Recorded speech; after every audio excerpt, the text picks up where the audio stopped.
If you want a baby, here's the place to go. Let's go.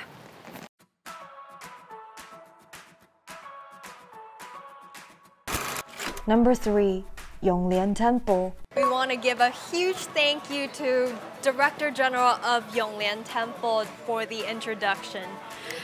总干事您好。What's special about Yonglian Temple? 我们永联寺啊，主神是观音佛祖。那观音佛祖是属于佛教的，但是我们后面的后半部啊，也有道教的。所以我们这间庙的特色就是说，佛道都有。对。Besides praying for health, I heard that most people come here to pray for a baby. 会的，我们观音佛祖啊，当然也是很灵验的哈。一般嘛，求事业啦，或者是求身体啦，都会求观音佛祖。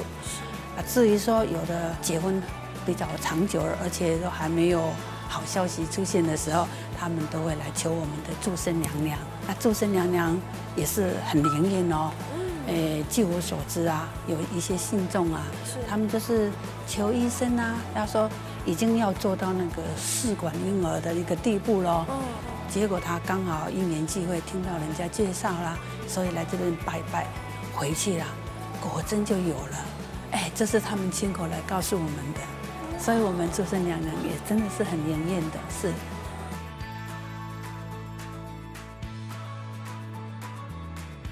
In Yonglian Temple, there is a statue of Guanyin made by a lot of gold. It's the most expensive golden statue of Guanyin. It's worth more than $4 billion. That's a lot of money. I am surprised how big Yonglian Temple is. Isn't it beautiful? After hearing the Director General telling us about the baby story, you should definitely come over here if you're ever trying to have a baby. I can't wait to see the next temple. Let's go.